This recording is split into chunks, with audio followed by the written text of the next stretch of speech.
adult audience. Loveline may contain sexually oriented content. Listener discretion is advised. Loveline with Adam Carolla and Dr. Drew. Hey, everybody. It's Loveline. I'm Adam. That's Dr. Drew. Phone number 1-800-LOVE-191. Dr. Drew, board-certified physician, Dixon medicine specialist. Tonight, from Survivor, Jerri Manthey here. Favorite show. Yay. Let me say this about Jerri, as I was saying to Drew yesterday. Here we go. Did you hear what I was saying in the previous show? Could you hear? Yeah. Yeah, okay. Yeah. Go ahead. He didn't, by the way. Go ahead. I'm sorry. I didn't hear what I know, so I want to Drew see if you say what I think you're going to say. Well, lesbian? No? No. Wishful thinking, I think. Well, women always say guys wish they were, when it was lesbians. But really, if you think about it, what's in it for us? Right. I mean, we could, if we got to watch, but we'd rather have sex with you. Yeah, but you're more likely to watch her with another woman. Than to have sex. Yeah, see. So. Okay, you probably. Interesting. You're lesbian. Point. Yeah, I got to play You're the first person who's brought that up. And I'm not, by the way. Nah, you don't have. I'm very hetero. Yeah, maybe a little too hetero. Maybe. You're scaring Drew. Drew's a man of extreme passion. Is he your type? I've heard that about you. Really? Yeah. Stick around now, huh? But you're married, aren't you? Yes. Yeah. Yeah. But enough passion for more than one woman, yes? Really? Oh, yes. Oh, yes. You could take a... Are you trying to pawn him off? No, I'm just saying, usually between Drew and myself, we have the types covered. There's a wide enough spectrum represented here? Yeah, I mean, yeah. Everyone falls somewhere in between us, pretty much. I mean, most white guys. Yeah. Wouldn't you say? Yeah. Somewhere, we're ends of the spectrum. Yeah. I think intelligence is very sexy. Yeah, see, that's what people don't know about Drew. that Adam's intelligent. They don't know how much smarter I am than Drew. All right, Drew, you want to back me up? You're have a just finished rare, and it's not even intellect, instinct. Thank you. Rare. Thank you. I'm like a cat. I like to nap and urinate on things to mark them. Oh, man. All right, so let me talk about Survivor for a second. Here's what I wanted to say about Jerri. Jerri was on the Australian Survivor, got a rap as being a little bit of a drama queen, and came in here, and I saw. That's a nice way to put it, by the way. I saw her on other shows. She came on our show, and Jerry's thing was, look, it's all in the editing. I wasn't that bad, but it's how they cut it together. But it still struck me that you were closer to the person that was portrayed in the first one than you are now. It seems you've had some sort of renaissance or something. You seem more laid back. You're more comfortable. Then now your thoughts on the All-Star. All-Star. Here's an interesting one. Oh, no. Epiphany. I see the light over there. Well, people went different directions, like Mr. Humble Colby, for instance, who was just sort of boy next door and the most humble guy in the world, was a little bit cocky. Yeah. I know, you're spitting. He seemed cockier in the second one. You seem much more humble, much more open, much more friendly, much different than you did in the first one. And in general, and I've seen you and heard you on some radio shows and seen you on other programs and stuff like that. In general, you seem like someone who's in a better mood than you were 2.5, 3 years ago. Is that true? I've grown a lot since then. Have you? Yeah, I mean, okay, first of all, I've never blamed the editing. I never said it's all the editing. Well, I don't mean all the editing. I know I gave him plenty of material the first time out. Right. I was very cranky, and I honestly had no idea that hunger was going to affect me the way it did, and lack of sleep. Sure. So this time I was more prepared. Right. But I was also going into the situation knowing the reaction that I got last time from people. It was so harsh. People said horrible things about me. Yeah. And I had a lot of time to evaluate my personality, and I knew there were things about myself. Like I have a very low tolerance for stupidity and very little patience with people sometimes. You should date Adam. Yeah, so I worked on those things over the last couple of years. Separated birth, in fact. Well, but see, this is a great message to send to the kids, which is take a look at things. Take a look at things. When people have complaints, don't immediately shut them down and label them as jealous or vengeful or something like that. Say, well, maybe if 10 people come up to you and say they don't like your hair, perhaps it's time for a new hairstylist Yeah. instead of labeling them all stupid. I'm not talking about you. I'm talking about everybody. But what Jerry did... If it's hair, I don't agree. All right, forget about hair. Well, 10 people really all Outward telling you appearance. how bad it looks? If it's your choice to have that hairstyle, then wear it well. Yeah, but you're only doing it to please people. Please just admit that, ladies. Here's my point. If enough people draw consensus about you, whether they're right or wrong, that's what people think. And if you don't want them to think that, then you have to alter something. But I'm paying you a compliment in a sort of roundabout way, which is... Well, in fact, for us, it's Jerry a high has- compliment. The plasticity and the Yes, openness, also, those are high compliments from us. Jerry is a person that probably had, 100 good things and 3 bad things, and fixed the 3 bad things, or maybe 2.5 of them. I've worked very hard on myself. Yeah, you really you come across much differently than you did a couple of years ago. And I allowed myself to be more vulnerable this time. The Yeah. first time out, reality TV hadn't really hit, and so I didn't understand, and a lot of us didn't, how it worked. Right. And so my whole thing was to go in and be tough and to put on my game face and to be, not let anybody see me be hurt or be down. And this time, That's what they want to see. yeah, this time I went in and I said, you know what? I'm a human being, and there are times when I'm gonna need the company of other people. Well, there was, I'll tell you, there was the best, I'd say your best work was they had to build a shelter. Drew doesn't care for the show, so I have to fill him in on it, but I'm a huge fan. This is where the stupidity part comes in. They had to build a shelter, and they left it up to Rupert, who's basically one of the sturdier guys who gets a lot done. And he decided they should dig a hole and have it be sort of subterranean on the beach. And then, of course, a monsoon blew in, and there's 2 feet of water in this hole they were trying to sleep in. And everyone was just sort of sitting, just drenched. I mean, it made you... Shivering for like 8 hours. I had hypothermia.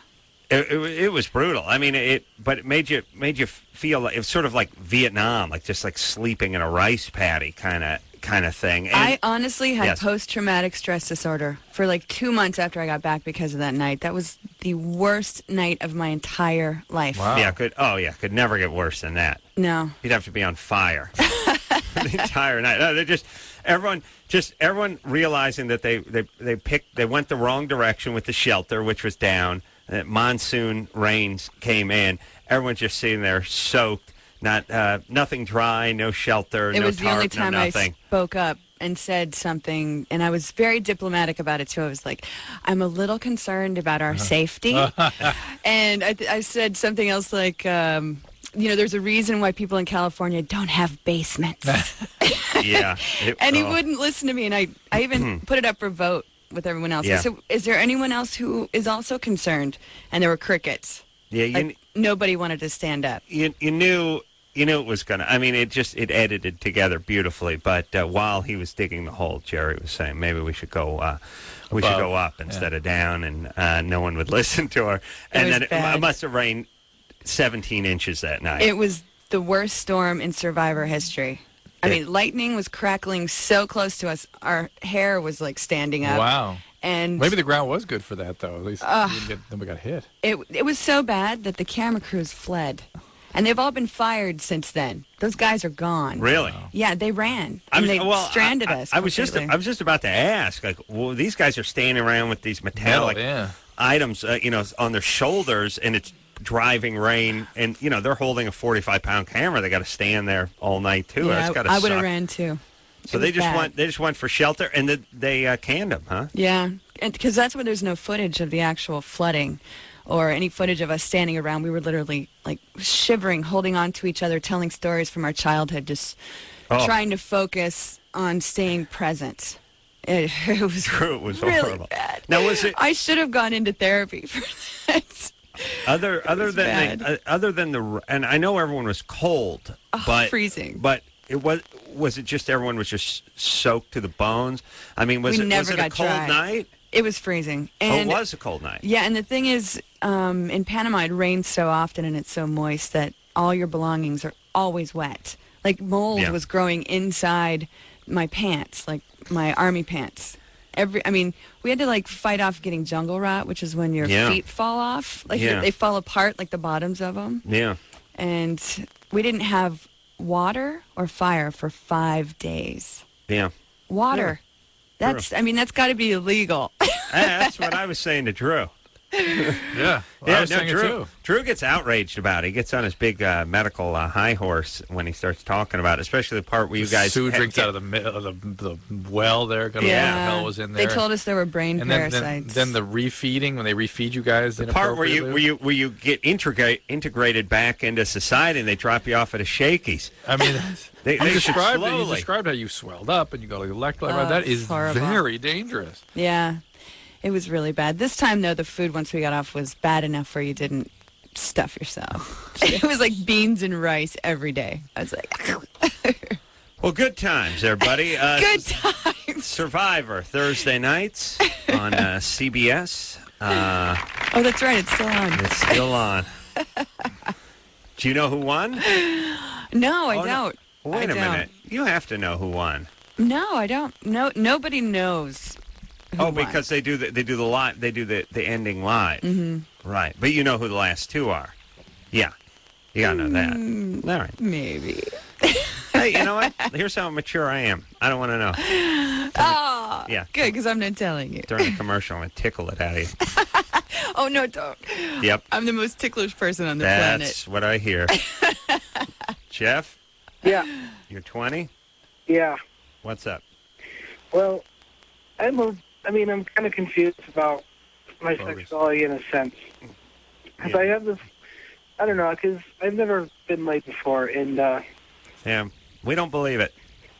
I know, but it's true. Good try, Jeff. Sorry, Jeff. It's the truth, really. No. He's never been what before? Laid before? I don't know. What have you never been before? I never been laid before. You're a virgin? Laid before? He's a virgin. You've never been laid before? Yeah. And, well, I have this friend, and it seems like she's suggesting it. I don't know how to go about approaching it with her, because, I don't know, I don't really have no question. Jeff, there's no question that she's approached you. How do you approach it? She approached you. No question. Yeah. What do you do? You mean, how do you get your fly down? No, I mean, she hasn't flat out said, let's do it. She's just kind of saying, it's hard to find somebody that wants to do it with me. Hold on a second. Let me talk to Drew. I just get bogus affect from the second you picked up the phone. I did, but also there are guys out there who they just go through life sounding bogus. They're a little their voice is sort of tinny and it's wooden and there's nothing. This is like Keanu Reeves. Yeah. This is what makes him such a great actor. You don't believe anything he ever says. They sound like they're lying. Everything that comes out of their mouth sounds like they're lying. Like if you were now you convinced me. Yes, you convinced because of my passion. Yes. But see, because the great example. Passion the that great I example. exude. See, I'm the antithesis of these guys. Yes. You see. Now Jeff could not be getting laid. I don't know what he did with the word laid, but he turned it into like half a syllable. Turned into late. Late. He's having trouble getting late. Yeah, I think he's very confused. So he could be one of these guys. The reason we don't believe him is the reason he could be a virgin. Here's what we need. We need to know why he is where he's at. There's Jeff, a good reason for that. Yeah. All right. You good? What I mean? Are you a good student? Fairly. How's your stature? Normal size? It's okay. All right. Boy, he paints a picture, this one. I got a vivid impression with that. Maya Angelou. Yes. Boy, I close my eyes. I see his whole world. See a guy with a C+, sort of medium size. Jeff. Yeah. Do you have any problems, have you ever had any head trauma, mild retardation, anything like that? No, as far as I know. Okay. And do you have any retardation? Let's see. Well, I'm sure I'm with... Yeah, I know I'm not retarded. Okay. So, do you have a job? Yeah, I have a couple of them. Couple. You living at home? No, I moved out, finally. Do you have male friends? Yeah. What'd you do in high school? Were you in the band? No, I don't know, I was more like the I mean, I hung out with like the jocks and the nerds.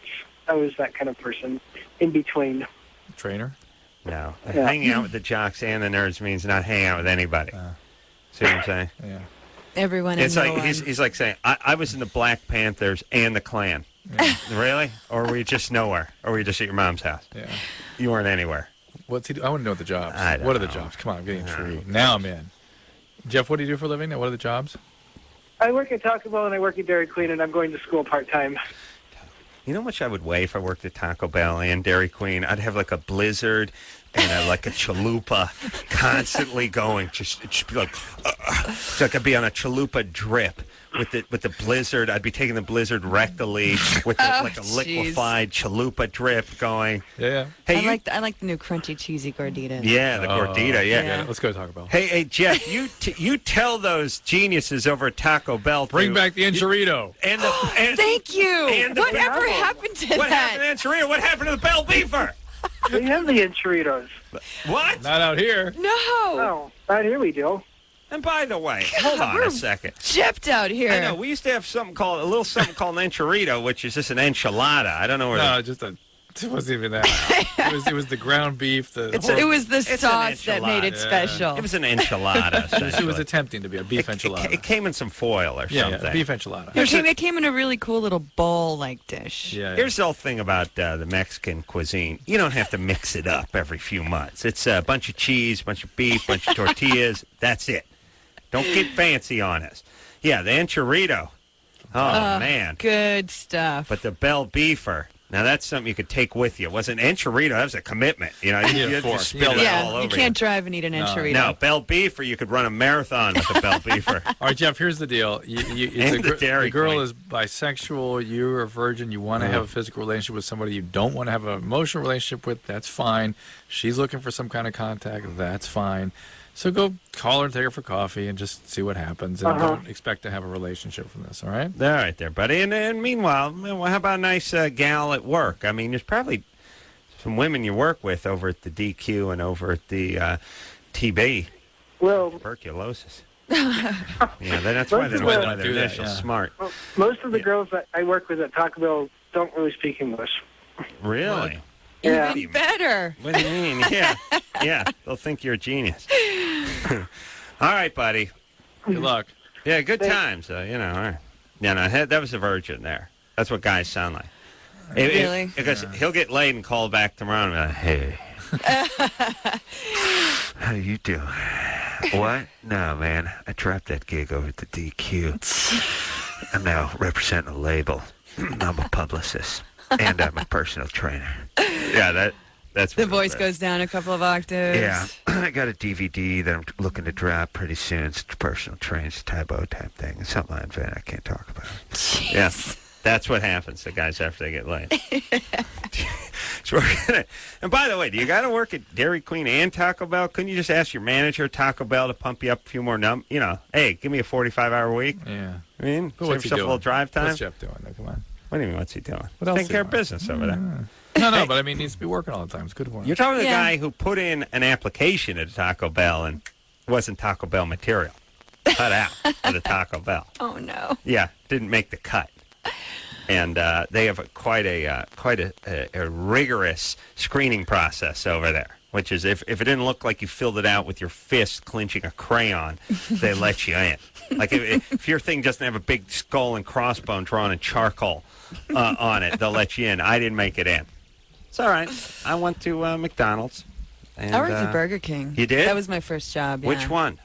It was on an Army base in Alabama. But, wow. Yeah, and I got moved up to drive-through because I was that good. Wow. Yeah. Oh, yeah. That's when you've arrived. Yeah. Because because that's what they call a face position. It's a face job. They put you in the drive-through because what you interact with the public. Yeah. You're like the hood ornament of a car. And then, that's what people see. Where I was more like an intake manifold. I was down in the bowels. I was working the grill. I was a grill guy. They didn't have me up front. Yeah, we want you seen. Yeah. Yeah. Yeah. Wow. Miranda, 25. Yes. Hi. Hello. Hello. Hi there. How are you? We're good. How are you? I've got a small question here.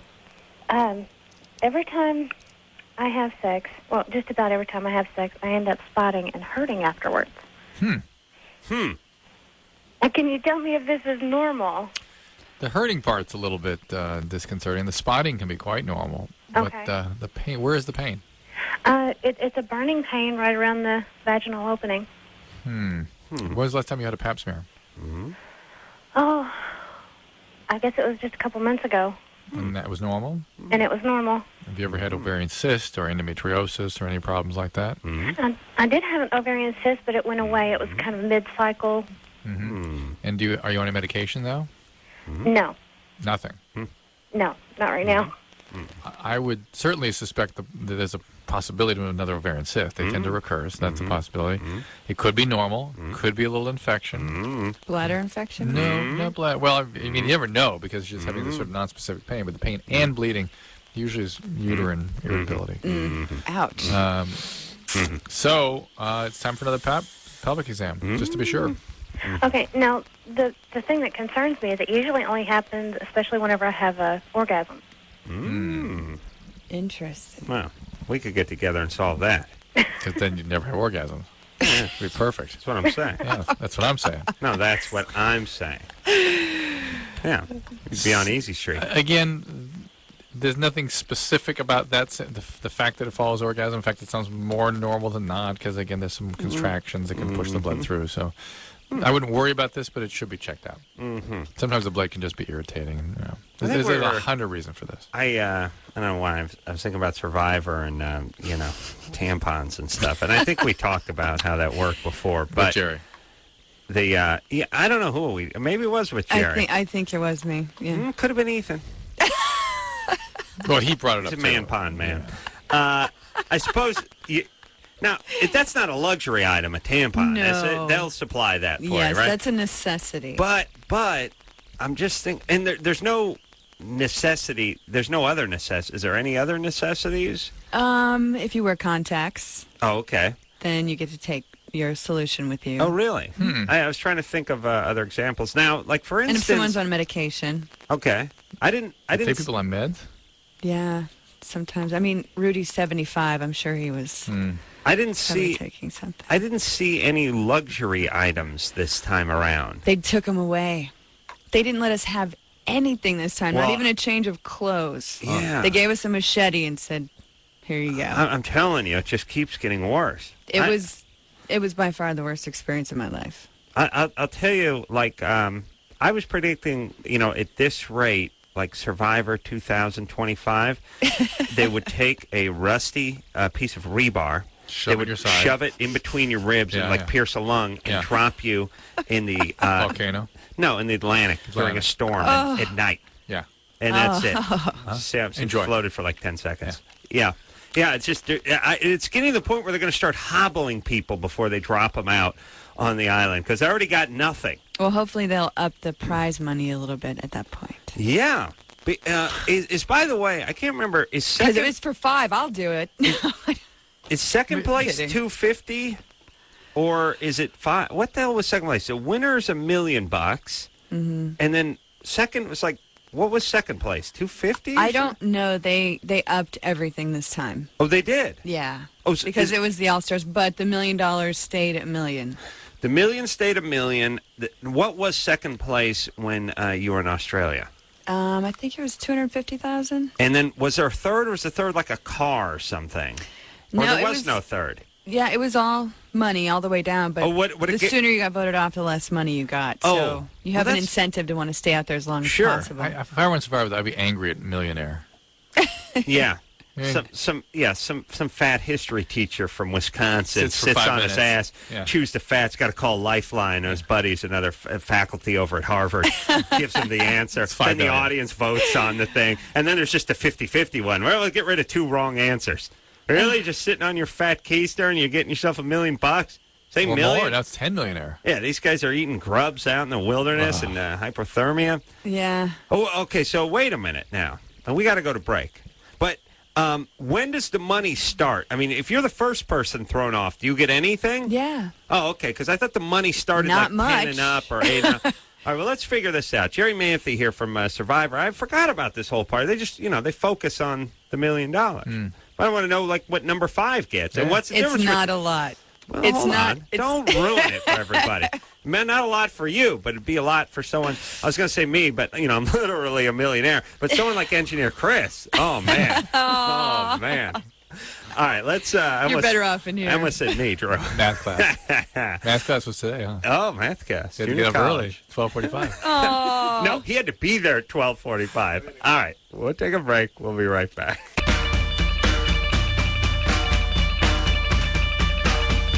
Hey, everybody. It's Loveline. I'm Adam. That's Dr. Drew. Phone number 1-800-LOVE-191. Jerri Manthey's here tonight from Survivor. Let's see. When did you get booted off? 3 weeks ago? Yeah. Ninth place again. Was it ninth place twice? Again, yeah. Geez, I'll tell you, you made a pretty good splash for not cracking the top 5. Two survivors running.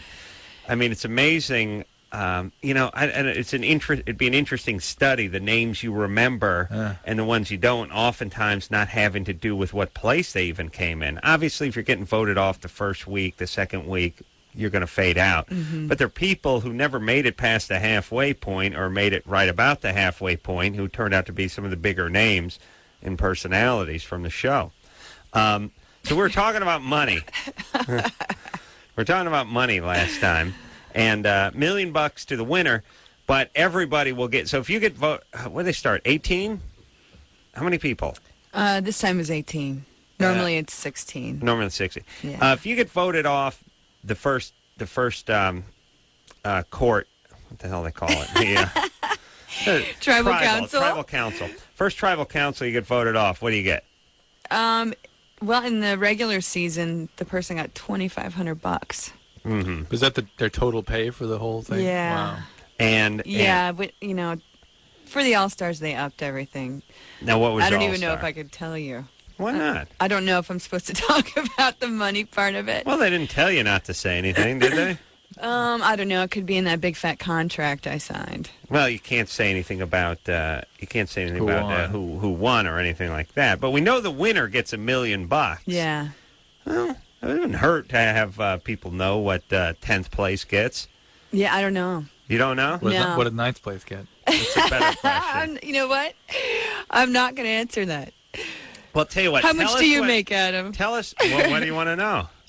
What show? This is where you guys parted ways last time. We got in a big argument over this last time. Do you remember this? It was, wasn't it? You still can't stop thinking about money. People call me and ask me, what'd you get paid for this commercial? What do you get paid for this? What'd you get paid for that? Do you tell them? Yeah, I tell them. Really? Why not?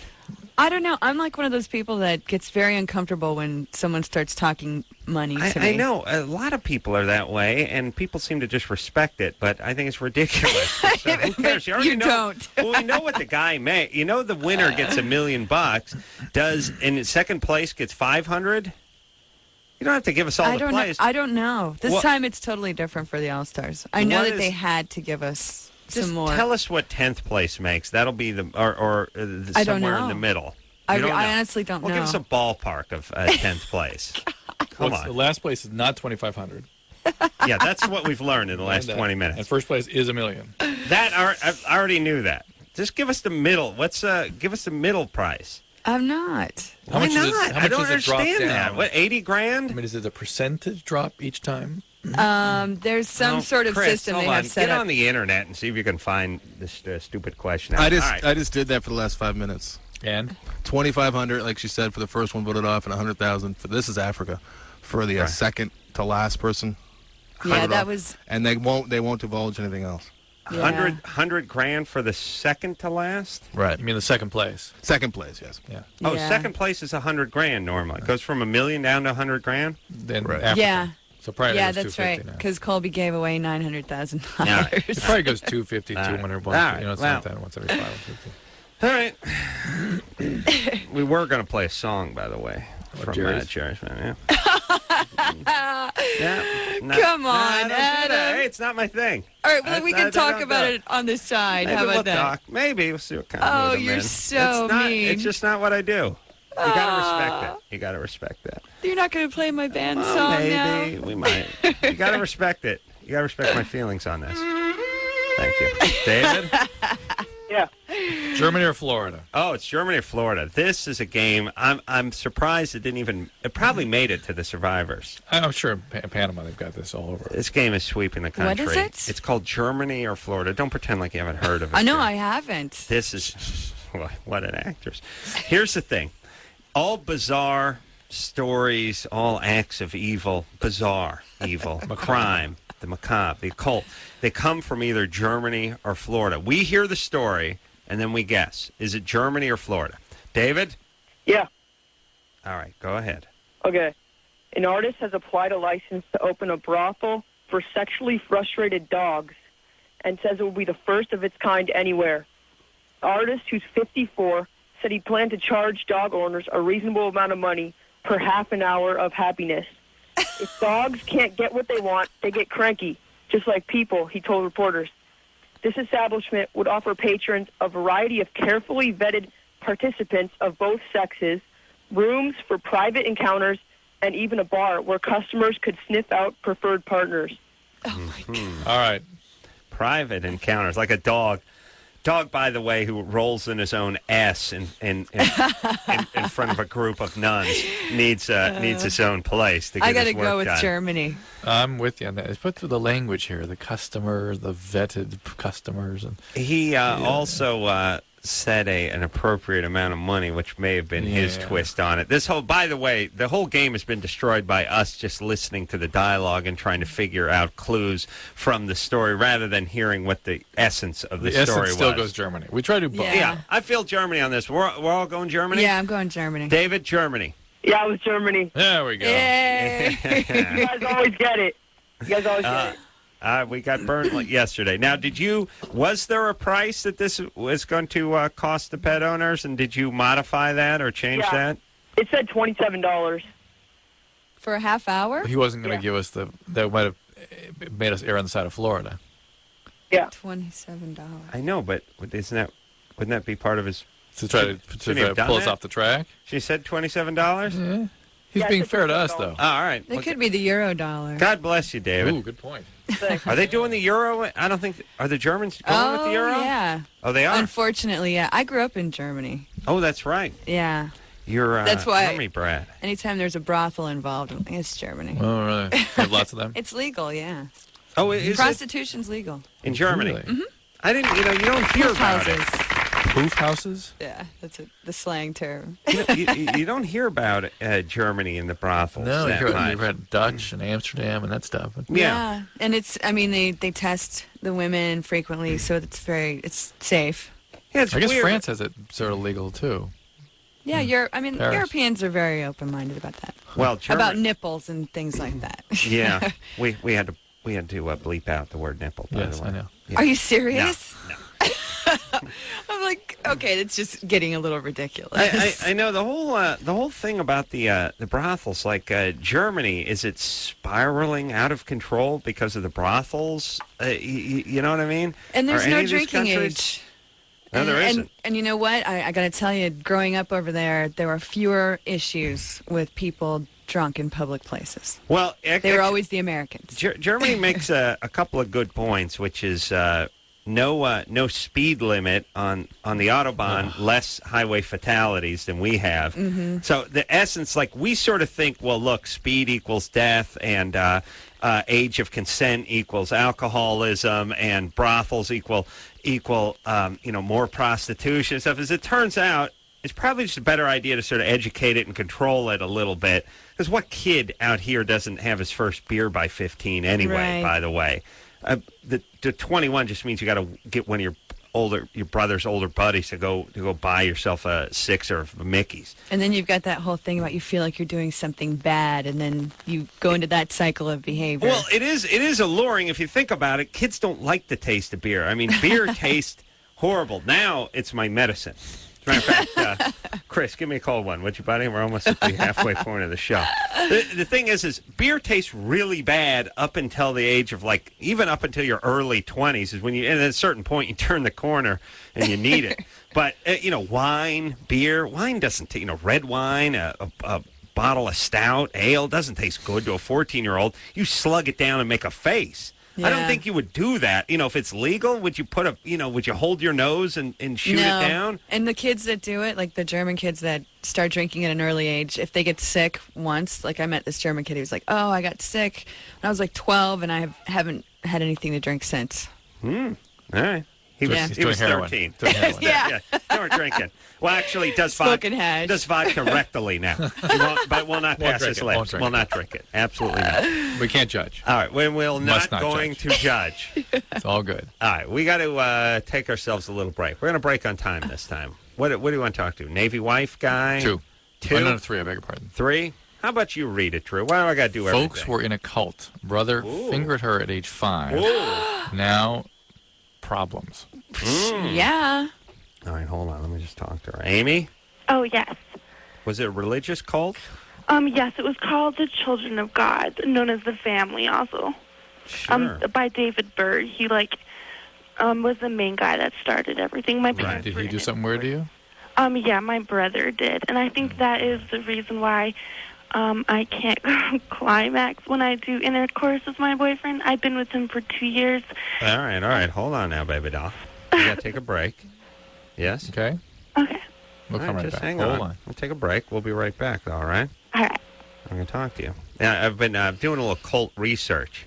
I mean, not actually research, but watching TV sometimes. Something comes on about a cult. And I've really distilled it. All cults are basically white dudes in their late 40s, early 50s who want to nail chicks. That's it, period. It's it. Every single one of them turns into...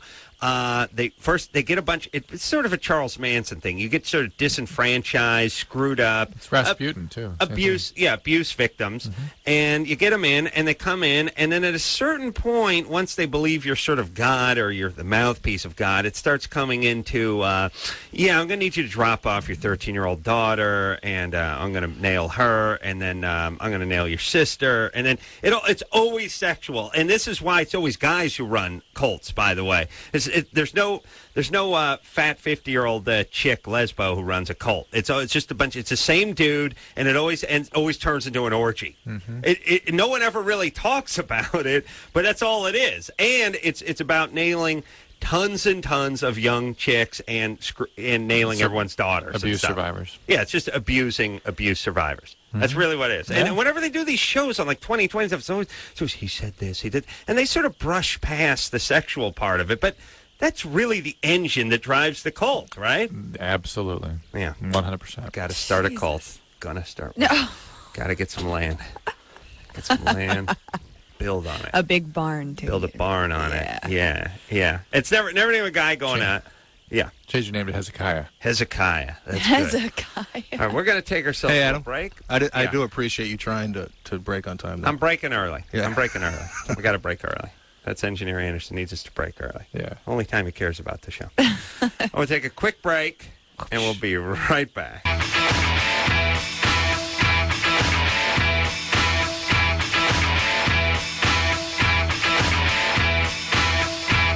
everybody. It's the Loveline, man. That's Dr. Drew. What you tell there. those letter writers to do, Adam? Wow. Suck my sack. All you letter writers. Yes. Adam's got something to tell you. Yeah. Suck my white balls. Wow. That was Kennedy. Oh, wow. Jerri Manthey here from Survivor, my favorite show. Just having a nice spirited conversation during the break there about what everyone has to do to the people who write letters. Yes? Yes. Yes. All right.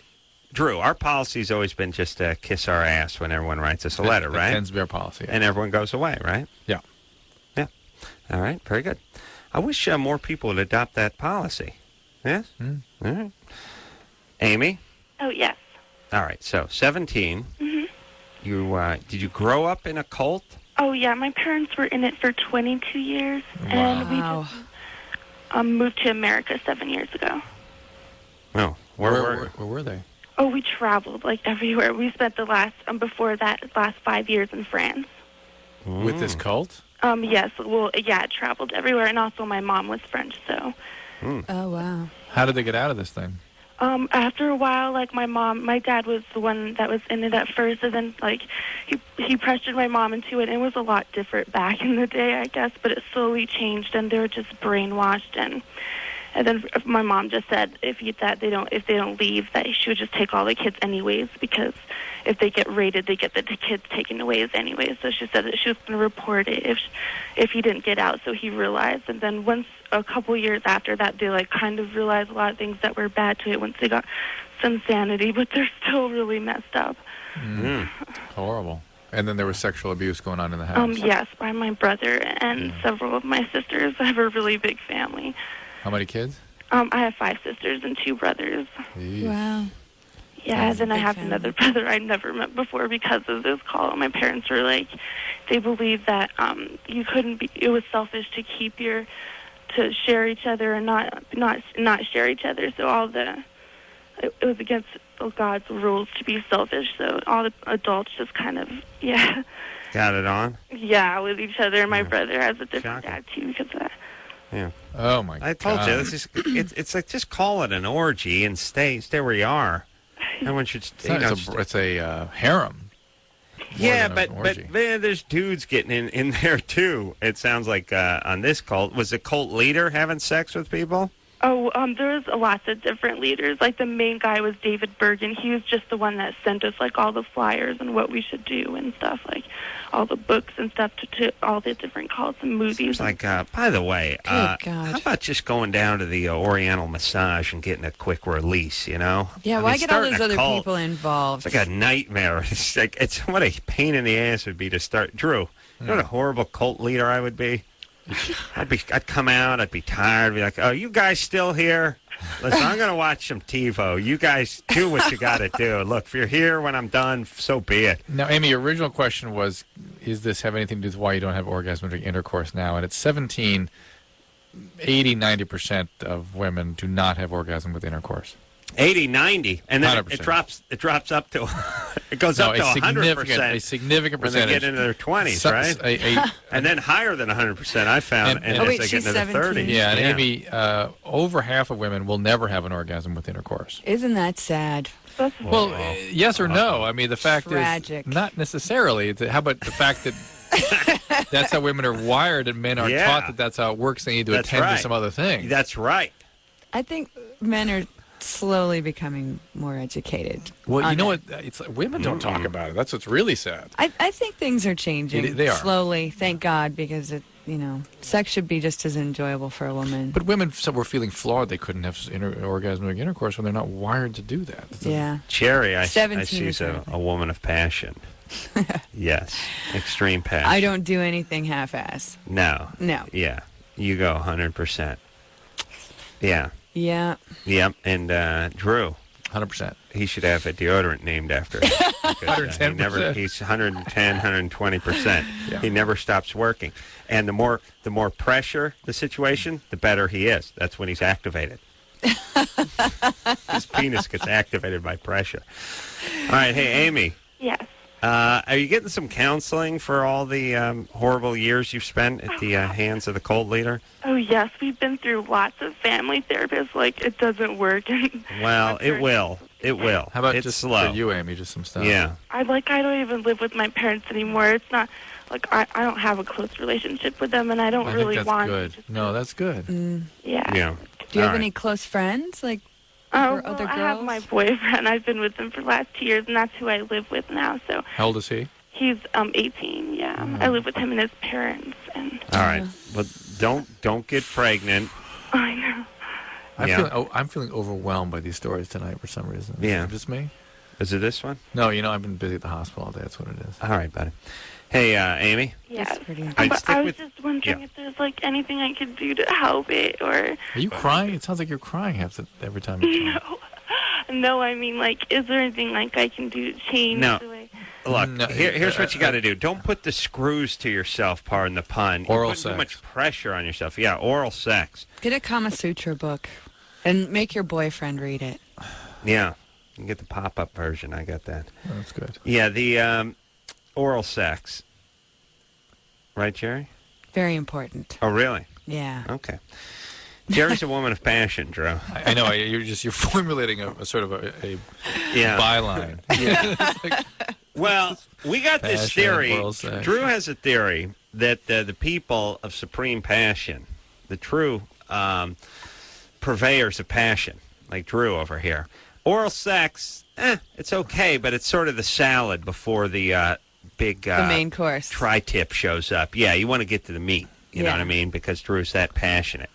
Whereas that's the male, though. That's the male. Yeah. But you have a theory about that with women too. That there's something similar, similar wiring thing. Yeah. Then we were trying to. And by the way, it makes sense if a woman can have an orgasm through intercourse and really, really enjoys that. You can enjoy oral sex, but let's get to the good stuff. Yes. Yeah, I mean, well, an internal orgasm for a woman is 1,000 times more intense. For some women. All right, we got it, Drew. No, really. For some women, not. We got to take a break. I'm going to leave you for two Jerry. alone. It is. I'll let you guys talk. Okay. Let's go. All right. I feel very lucky, said. Well, I won't say what the 10th person makes $45K, but the internal orgasm, never ending. Can't get her to shut up about that. Very interesting. All right, we're going to take a little break. Jerri Manthey here from Survivor. We'll be right back after this. Hey, everybody, it's Loveline. I'm Adam. That's Dr. Drew. Jerri Manthey here tonight from Survivor. Survivor All-Star. The new improved Survivor. What are they going to do? Where are they going next with Survivor? I have no idea, but I know they've already cast Survivor 9, and Survivor 10's already been ordered. So, oh, really? Yeah. Oh, yeah. It's just going to keep going and going until somebody dies, quite frankly. I think it's going to get to that point. I totally agree with you. That's what's going to stop it. Yeah. And I think it's a miracle that no one has so far. Yeah. I mean, there's been some serious injuries, but... We still don't know. Sue may have her brain eaten out by the parasite. Yeah. And Rudy drank the well water, too. Yeah. Rudy's that fine. guy is hardcore. Did you guys have him on your show? No. Oh, you should. He called Drew a queer and stormed out of here. He didn't like the frames on his glasses. Hardcore for what? He's just hardcore. He's like 75. Yeah. He used to be a Navy SEAL, and the whole time out there, regardless of how difficult it was, he never complained once. I'm sure. I mean, and he was hurt when he left. He had hurt his foot, and he refused to let anybody know. Yeah. I mean, the guy was just like, he wouldn't stop. Well, he comes from a time, and now we should talk about this, that guys weren't really supposed to complain. Right. They're supposed to be shot and, refuse help. Yeah. Now everyone wants to sue everybody because they dumped a little cup of soup on their nards while they were driving out of the 7-Eleven. I mean, guys have become pussies, flat-out pussies. They never were before. They are. I don't know if it's, video games or attorneys or guys are turning into the internet. Guys are turning into chicks all of a sudden. It's money. But it's not all. It's like the guys, a lot of guys I know, the guys I work with, they get angry when I talk about this, but they proudly boast that they couldn't change a tire on their car. Mm-hmm. They boast that they know nothing about, fixing up a house not sexy. Or that they would get, beat up if an assailant came in or something. It's this weird thing where guys used to at least have a little bravado about it, where it'd be like, look, if if we were the last people left on Earth, you'd want me in charge, that kind of thing. Now it's like guys sort of almost becoming like women, saying, look, if I don't have a laptop and a microwave, I'm no good to anybody. You're being a little too disparaging of women. It's worse than that. You know what I mean? It's not that we're becoming women. We're just becoming soft. Yeah, which is nice on one hand, but I got to tell you, honestly, as a woman, I think it's hot when I know a guy can take care of me if we get a flat, or if the doorknob in the bathroom is broken, he can fix it. Power tools and guys are a great mix. Well, I think guys think. I mean, I think the idea of a successful guy now is, I got AAA. I got the card in my wallet. I'll call the AAA guy. I've arrived. I'm not going to get up in there and, dent a cuticle. It's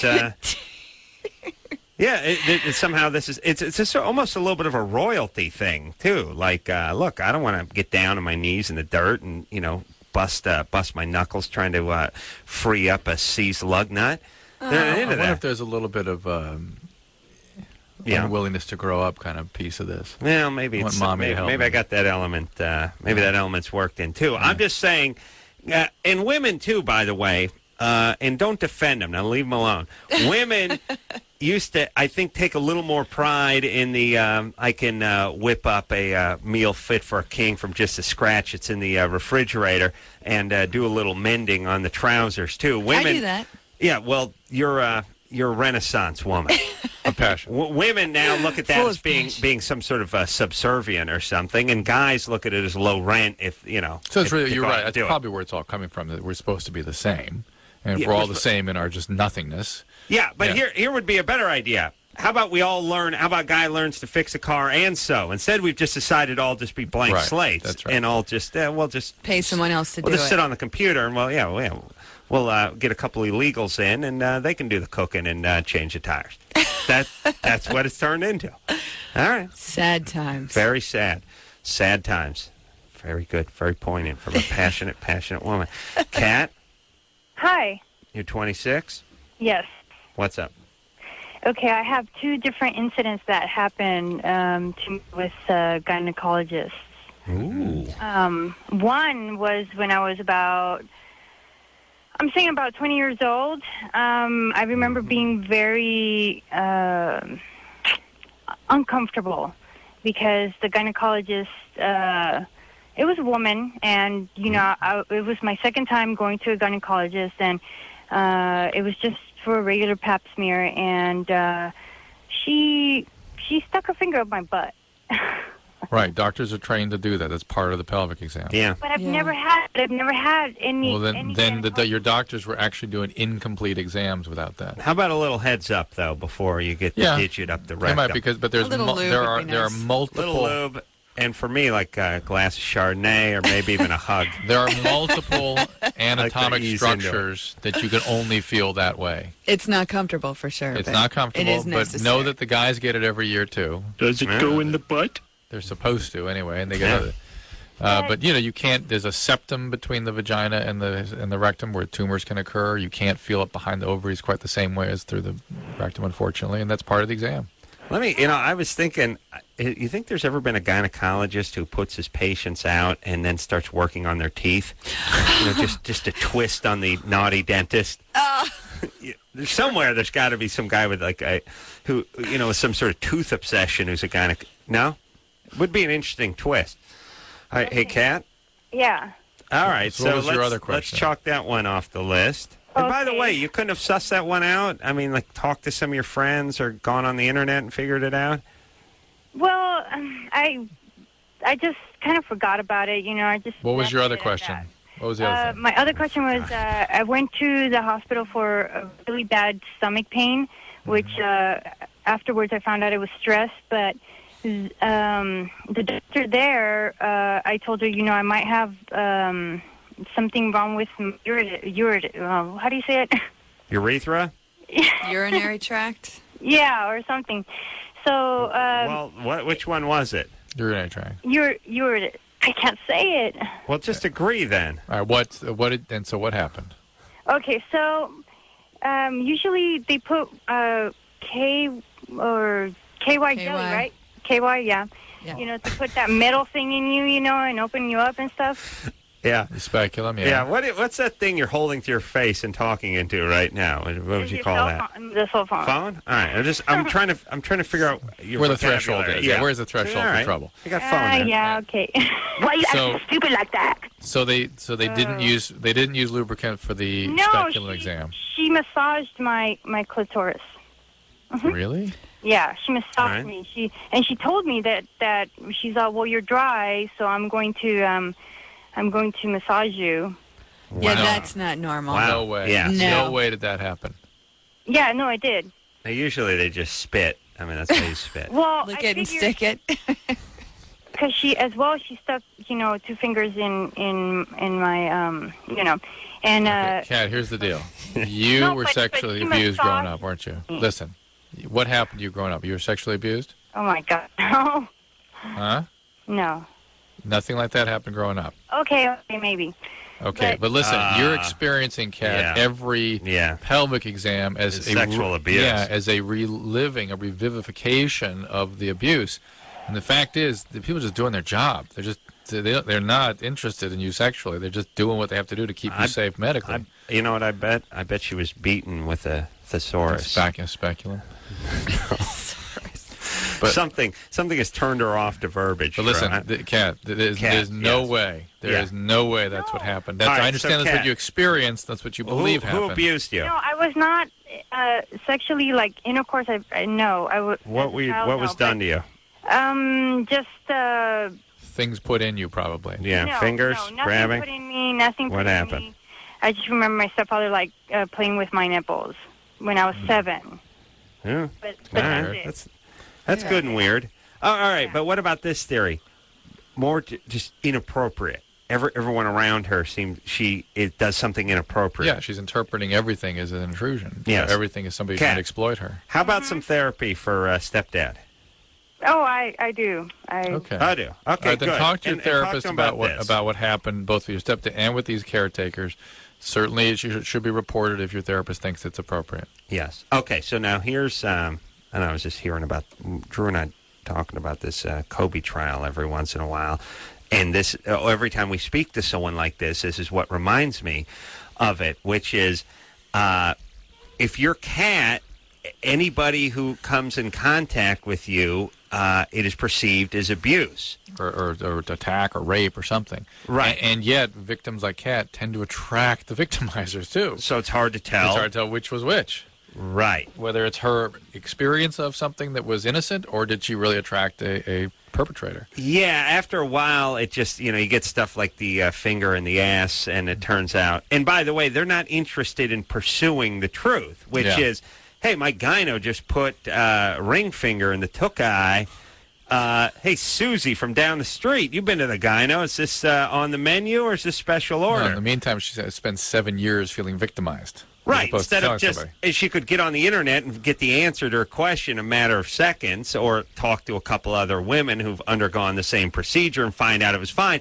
She's not interested in that. She'd rather be a victim for the next 7 years, and probably isn't going to listen to whatever Drew said about the appropriate part about that being part of the gynecological exam. But as this pertains to Kobe, is if you're with somebody who experiences every encounter as abuse or rape, then Kobe, and I don't know what he did, but there's a good chance if she had the kind of history that someone like this had, whenever someone is with them, that's how it goes down in their book. And so it's confusing to the guy. It's like, what do you mean? We had a good time. Well, it's even more confusing because very often women like that will be alluring. They will actually, unknown to themselves, will be surprised when they get themselves in situations that they brought on, so to speak. They didn't know they were asking for it, but they did. Right. And then it becomes then it becomes a victimization to them, and so it's but again, the hard part is they attract the victimizers. That's the crazy thing. So you never know for sure. Yeah. I think it's safe to say that Kobe probably not your typical rapist. Not the kind of guy who hides in the bushes at the park. You know what I'm saying? And probably capable of having consensual sex with strange women on the road. Oh, for sure. And I'm sure in his mind this went down as just another marital infidelity. And when you start scratching beneath her surface and looking into her past a little, maybe it seems more like that's more the way it went, and she was a little more like Kat, who just called in. By the way, in court, all this stuff is inadmissible, or oftentimes is. Like, hey, the fact that, O.J. had been beating the crap out of Nicole for the last 10 years, inadmissible. Really? That's disturbing. Yeah, if you were the lawyer that was defending Kat's gynecologist, I would want this to be, it's very admissible. I mean, it's very germane to the case. Is it not? It's all they have. And yet Rush Limbaugh has to expose his medical records, which are irrelevant to what he was doing. He's been caught doing what he did. He's an addict. Of course he shopped around. Every addict does that. Right. And his medical records, not to defend Rush as in any other way except to say, that guy's medical records is the one that have to be opened? Yeah. It's ridiculous. It is, if whether you have a long history of beating your wives, or you were an abuse victim and had been through many other cases like this or situations like this, Of course you need to know that going into this case. Doesn't mean you weren't raped, and it doesn't mean you killed this wife, but it sure helps. It really does. Yeah? Yeah. All right. To me, that's all the case. That's half the case, isn't it? It's like, hey, I would say the circumstances are what count. It's not whether somebody actually was found with the gun or confessed. It's what are the circumstances? What's the motive? Yeah. I mean, all those 911 calls of Nicole crying, yelling, "He's going to kill me." Yeah, go ahead and factor that in. Yeah, it affects how I feel about it. I don't know like anybody any else. other human being would. Yeah, that's right. All right.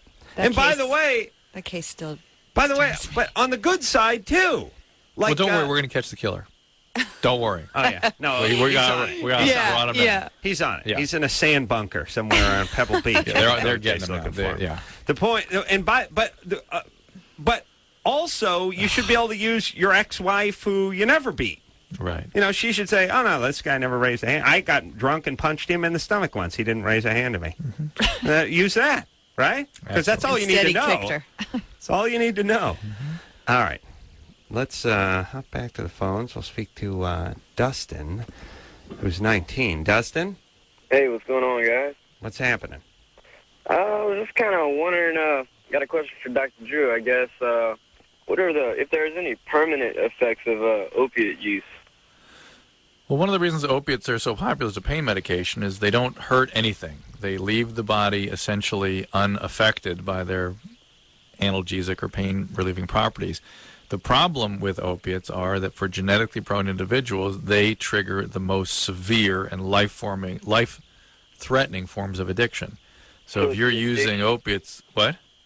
So it's the addiction that's the bad thing about opiates. That is really the only bad thing to speak of, really, of significance. But the addiction will kill you. And right. I'm not talking about dependency, and I'm not talking about withdrawal. I'm talking about the alteration of the drive systems of your brain such that when you try to stop using opiates, it will change everything. Everything you think, everything you feel, and the total priority of every shred of impulse in your body will be to get back on drugs, even when you know you absolutely shouldn't. Exactly. And how long does that last? The rest of your life. So that's why you have to be in treatment. Well, maybe longer. You have to be treated. We don't know what happens after you die. It has to be treated. It could be longer. It must be treated, Dustin. You've got to get a program. And okay, so programs, it could be fixed by treatment, though, even if it permanently affects the way your brain works? Yes, that's what we do in treatment, is change all that. All right, cool. All right. He's calling from, What's that? So that's what I wanted to know. Great. All right, buddy boy. Good luck. Good luck. Thanks. He's calling from Louisiana. Mm-hmm. Picture treatment centers, just like a guy passing a cider jug around to people, like maybe a little picking and grinning.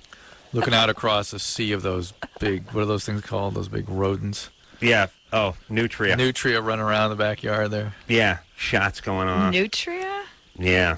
Yeah, big rats. Huge, like size Huge of rats. like mountain lions. How big are those Not things? That big. They're They get bigger every time you tell the story. They're like raccoons. Yeah, I think they're raccoon size. Yeah. Put it this way. Tigers. Those are raccoons. They were going to use them for their pelts, and then they got out of control. It's a cool story. They've taken over New Orleans. And oh, my God. You know what this? It's a good story. It's a good time. And you shoot them. And you get and a they buck. pay you. Yeah, they pay you for them. Well, $1 a head. They pay you to shoot them? Mm-hmm. Do you have to bring back their skins or something? No, they take your word for it. I shot 100 million of them over the weekend.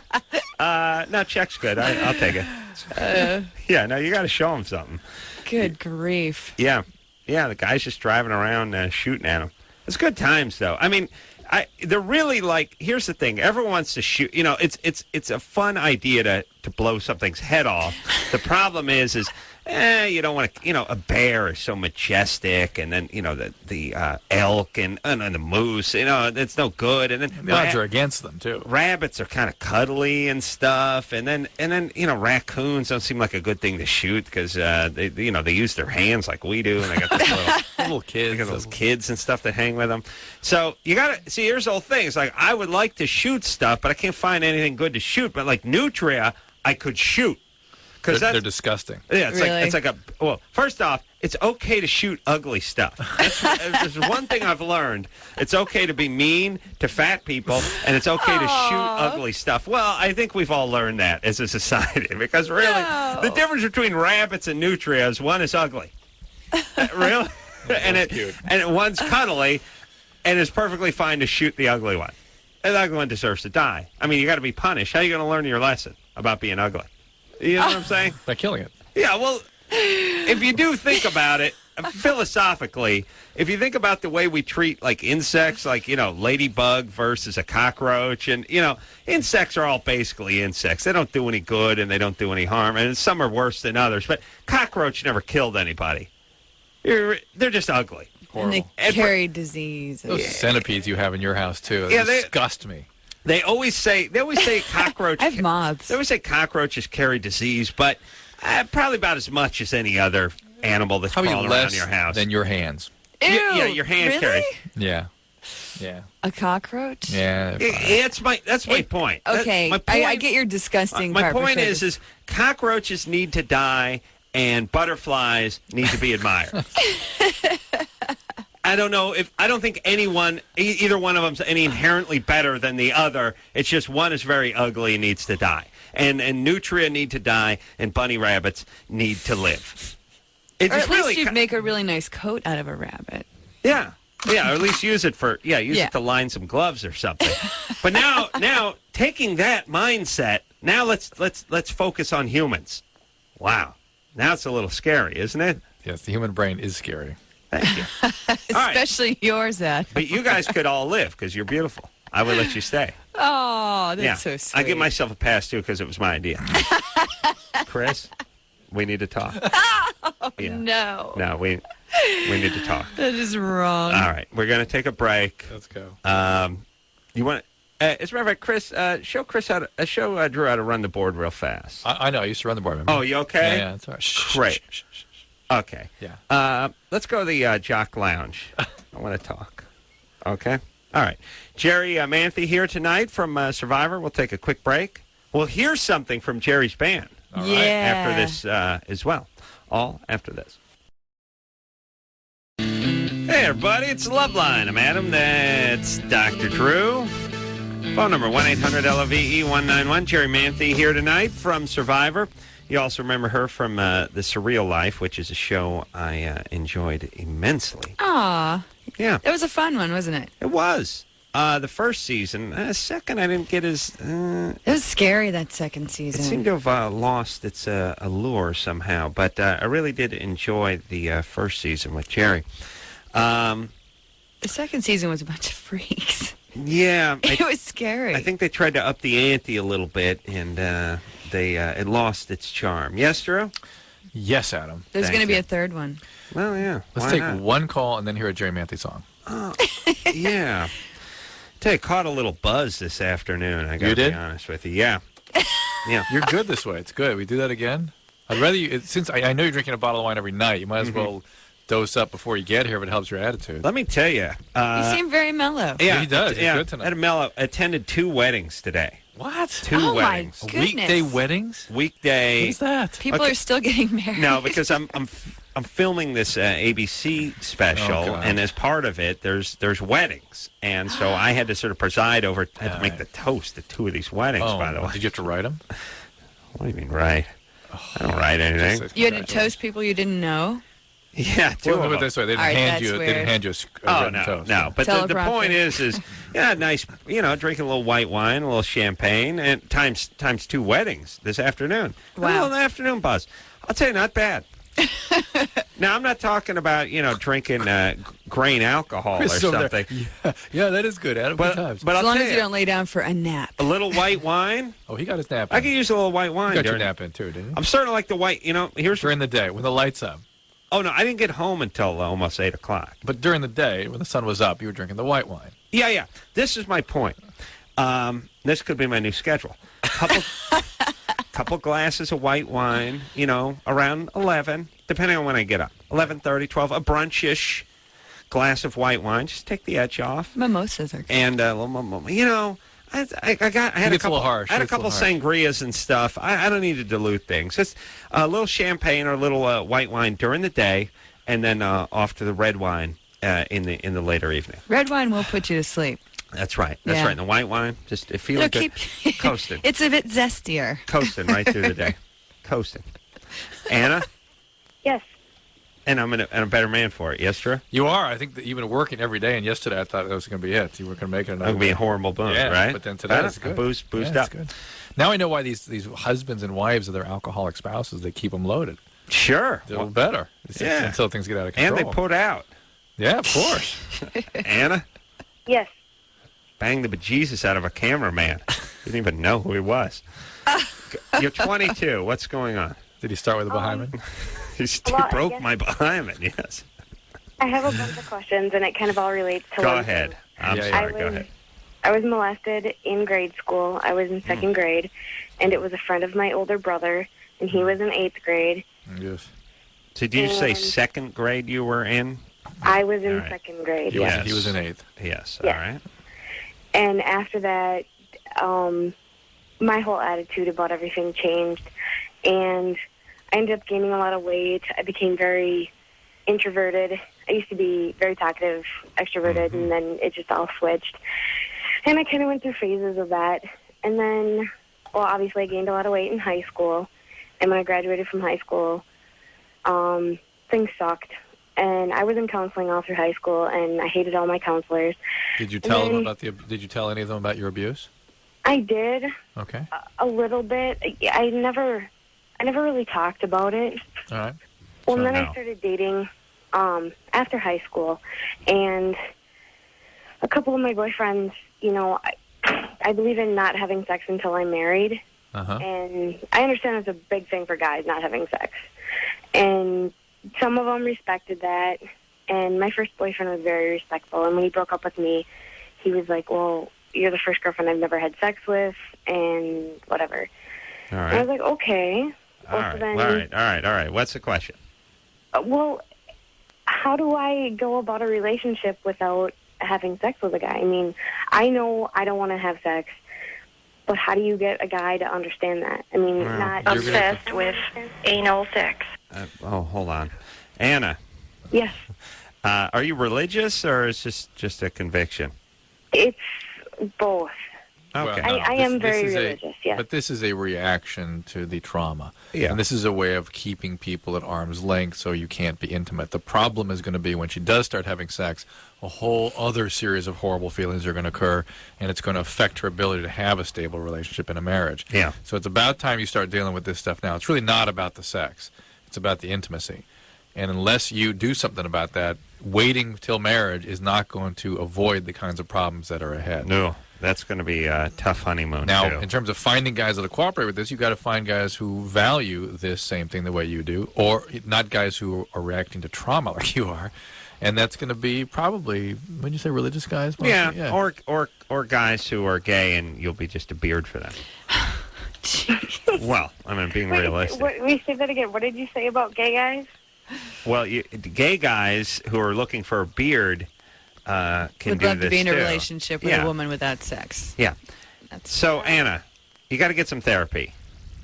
Well, what kind of therapy do you suggest? Just plain old individual psychotherapy, because you need to find a way to have intimacy again. This is not about the sex. I guarantee. Very insightful, Drew. All right. Okay. All right. I mean, I've been in therapy right now. I'm going to school for massage therapy, and it's very hard because we work on each other in class. And there's days where I'm on the table and I have partners, classmates that I'm really close with, and we're all in the same class. We've been together for the last 8 months, and I'm comfortable with them. But there's days where I'll just break down and cry on the table.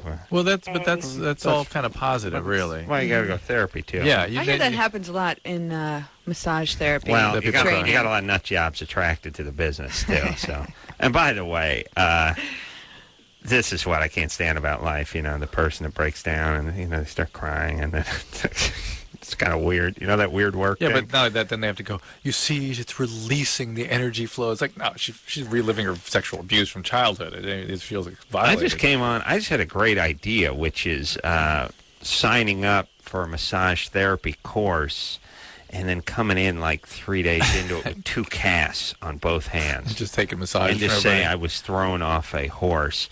and basically I'm riding it out. And then now I just become the massage dummy.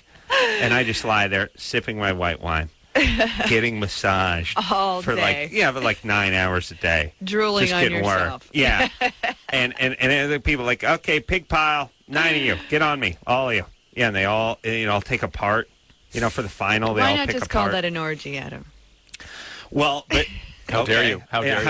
Actually, no. How dare A you gangbang, barge in? I guess, would be How better. Dare you barge into my studio and attack your profession? Verbally attack my profession. I know. Let's listen to a song. Okay. And think about the massage. Yeah. Now, Jerry's got a band. I am part of a 30-person band called The Mutator. Wow. And how did that work? Do they know you're in the band? Yes. They do. Because she's the one that throws fire. I spin fire, yeah. Oh, you do like the tiki torch where you like spin around? How do you do that? It's called fire poi, and it's chains, and at the end is a ball of Kevlar that you dip in white gas. Chains. And then you spin, yes. And is the whole thing a chain with the 2 ends on it, or is there a solid part, a stick to it? No, at the end is a loop that you put around your fingers, and that's what you hold it with. Oh, that's the end. Yeah, and so you it's like spin a key, it. Yeah, like a keychain. It's a dance that actually began like in New Zealand with the Maori women. Yeah. They weren't allowed to speak in public places, so they Smart. started dancing with fire poi, and so now it's I would have told them to knock that off too. Hey, by the way, ladies, don't answer, just nod. No fire. No fire either. Now, the band is called Mutator, and our whole thing is that we mutate people when they come to see us. Now, what does that mean? They melt. They turn into something? Well, You're gay. We're kind of we're like Blue Man Group meets Stomp meets Cirque du Soleil. Oh, really? And it's fire performers, hula hoopers, aerial artists. Now, are you singing as well, or just throwing fire around? No, the fire performance is only a small part of it. There's a lot of things going on. People, when they are very overwhelmed when they come to see us, because there's all these just beautiful things going on stage, and girls in really cool little costumes. All right, so you're basically saying drop some ass and come out to Mutate. I'm reading between the lines We don't here. judge. Yeah. No, you got to get groovy, Drew. Yeah. And where might we see you? We have a big show the 28th of May at the Key Club. Key Club. Yes. All right. And you can go to mutator.com, mutaytor.com, and check out all of our... And will you travel around with Mutator? Yeah, we've played at Sundance. We just played Universal Studios. We've been in Vegas. Well, let's. I'll tell you what. Let's hear a little. Let's hear a little sample.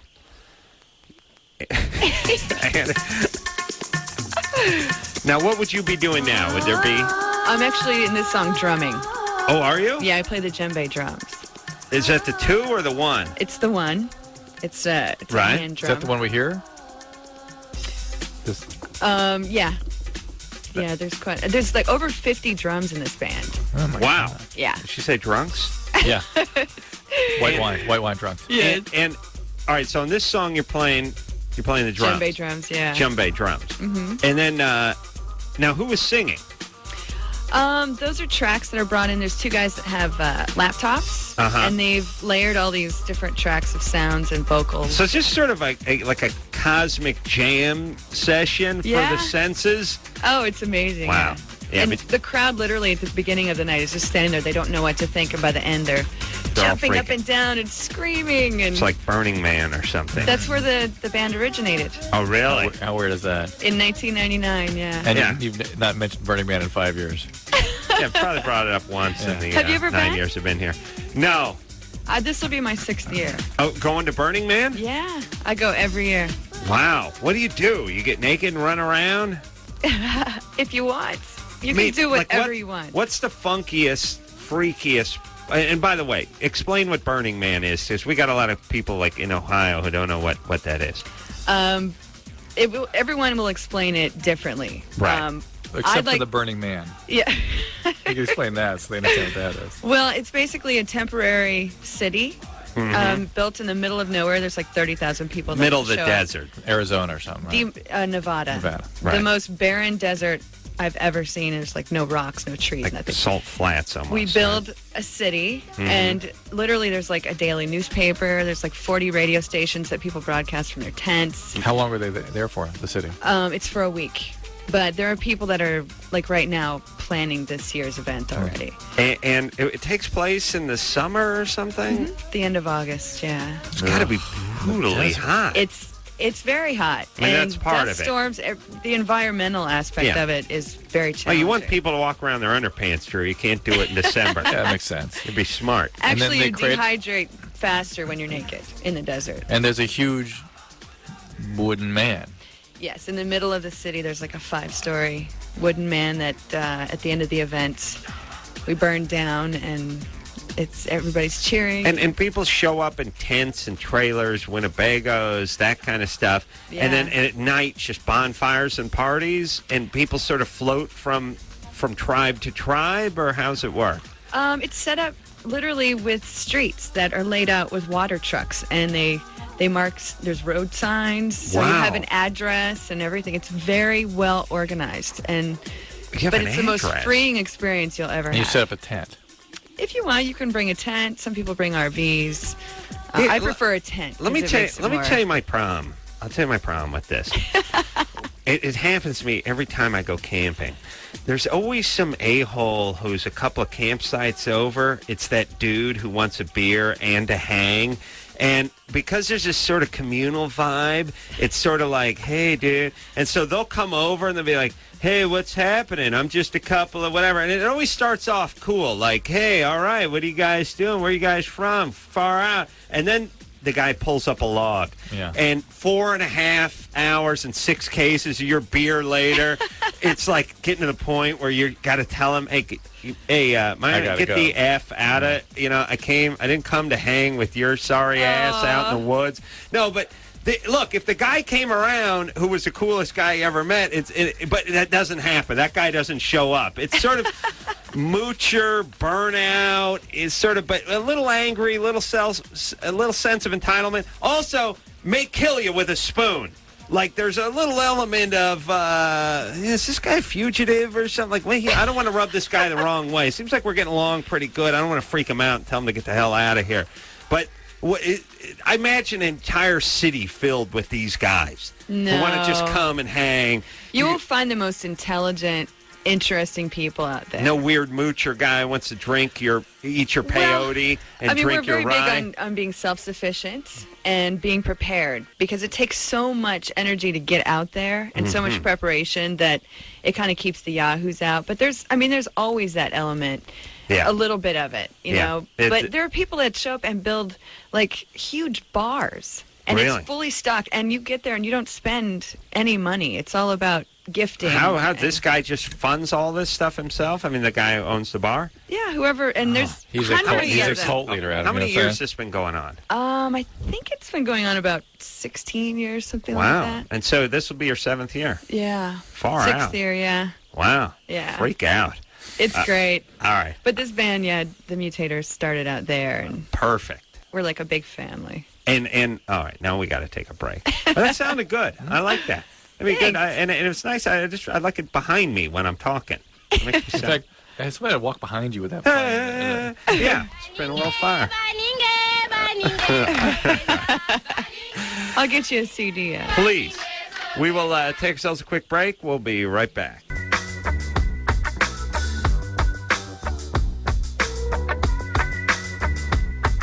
Hey, everybody.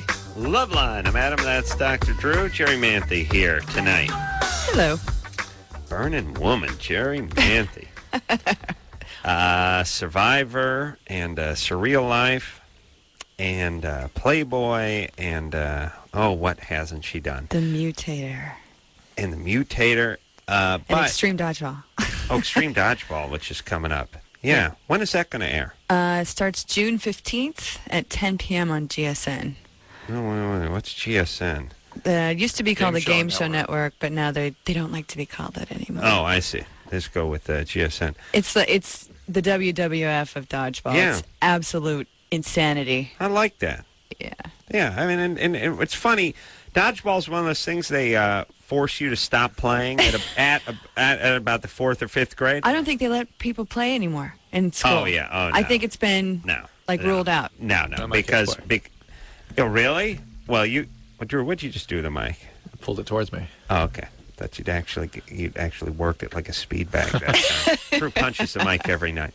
No, here's what I'm saying. In public school, I don't know if they let you play dodgeball anymore. They certainly don't let you call it smear the queer. Oh, I guess they call it, called butts up. Butts up? Yeah. And is dodgeball what we used to call like soccer, where you put the teams on each side and the people in the middle, and they can rally, they can throw it over and try to pin a guy? It's more or less like, in this situation, it's 5 people on each side of the court throwing the ball, trying to hit the other person. Right. And if you catch the ball, then that person who threw it is out. Right. And this one's got some really cool rules. But they will throw the ball all the way over, try to get the herd going back and forth a little, won't they? No, I think you're thinking Red Rover. No, I'm thinking. I'm thinking Socko. Never heard of that. Well, here's the thing. All right, let me just figure this out with dodgeball. You got teams. Yeah. You got the team that's inside dodging, and you got the team that's outside. Yeah, right? That's where we used to have it. No, there's 2 teams that take opposite sides of the court. It's like on a basketball court, split in half, right. 5 on each side. Right. And they try to hit the other people on the other team. And very complex rules. That's it. Oh, okay. All right. So it's just red team this side, blue team that side, and let's go at it. All right. This one is just, it's a twist on it because there's like sumo wrestlers playing against horse jockeys. AIDS victims. And no. I don't know. That's what I was thinking thin people. Yeah, that's good. All right. Survivors. So I didn't mean survivor. And what's the winner get? Or can you tell us? What? They get money? They on get dodgeball? a trophy? Yeah. Yeah, it's $10,000. Not bad for a game of dodgeball. No. I'm just saying, I think people would continue playing dodgeball. Like here's the thing. I was done with tetherball before it was done with me, but dodgeball I could have kept going with. Yeah. So you stop playing tetherball in the 6th grade, I was done with it in the 4th grade. Dodgeball, I could have kept going. I could still be playing dodgeball. I'll see if I can get you on one of the teams. See what you can do. Like radio DJs. Pull a few strings. Karen? Yeah? You're 20? Yes. What's up? Ever since last October, I tried to get pregnant, and the donor actually gave me chlamydia, which I got treated and taken care of. Nice. But ever since I tried... The donor. The donor. The breeder. Yeah. Oh, really? Oh, so you had sex with a guy? Yes. You're lesbian? Yes. Okay, so you had sex with a guy, and he didn't get you pregnant, but he gave you venereal disease. That sucks. Yeah. Yes. All right. That'll keep you a lesbian. All right. It's interesting how the one guy she does choose to have sex with is the guy that's unreliable or brutalized. Yeah. All right, so now... Yeah, and now I've been having irregular periods, and I've never had them before, and they're really strange. Like I stopped having periods in the beginning, and then I started having them again, but they're really light. And how were you treated for the chlamydia? There was it was this one dose of, right, it was kind of like Alka-Seltzer. Zithromax, yeah. Yeah. And did they give you anything else after that? No, that was it. You're not on birth control pills, or didn't take the Depo shot or anything like that? No. Pretty much unrelated, I suspect. All right. Do you have a lesbian partner? Yes. And you guys ready to start a family? Well, she has a son. Isn't that We enough? wanted to try for a little girl. Yeah, but what if you didn't get a little girl? You just kill the Well, you just keep having kids. No, By the way, would have preferred to have a little girl. I see. Well, how old is your lesbian partner? She's 25. What do you guys do for a living? She's a medical biller, and I'm currently unemployed. Currently? Well, I'm going to be going to school in the fall. To study what? To computers. Okay. All right. Like an IT department. Okay. Good. Hey, Karen. Yeah? You're 20. Mhm. You got plenty of time. Mhm. Plus, here's my prediction. Most people, they break up, lesbian or not, when they're 20. So you could spit out a kid, stay with this chick for another 16 months, and then be some 21-year-old chick who had an infant who was on her own, who didn't have a job or anything. So maybe you don't want to put yourself in that position. Just finish up school first. Yeah. Also, you want to be able to dedicate yourself to your school. Right. Yeah. And not be busy taking care of a child. That's all a right, baby doll. deal. All right, good luck. All right, were you? All right, I didn't want to know what happened to you, but something horrible. Get some therapy. And the Zithromax did not screw up your periods. All right. It's kind of your blanket statement, huh? Yeah. Let's get some therapy. Yeah. I guarantee she wasn't born a lesbian. You want to ask? What are your thoughts on self-therapy? Like people who can work through things on their own. You can't do it because it turns out that our brains, this has now been there's a lot of good evidence now of how we rebuild and reintegrate our brain mechanisms, and it is from other people. Really? We cannot make change on our own. So I should see somebody about my post-traumatic stress disorder. Yeah, well, that's the only way it's going to change. I mean, you can control the symptoms, but the actual integrative mechanisms don't change without a dyadic exchange. Now, you could also just spend time with a good friend, but somebody has to reflect your experience and show appreciation for what you're feeling. No, what if my good friend is white wine? You know what I mean? or that's my medicine. Yeah, you know, I mean, it's my daytime medicine. 12. Or a hookah. Yeah, my Dayquil, white wine. My NyQuil, red wine. You see? Oh man, you're cool. Yeah. All right, let's take ourselves a little break here. Yeah. We'll be right back after this.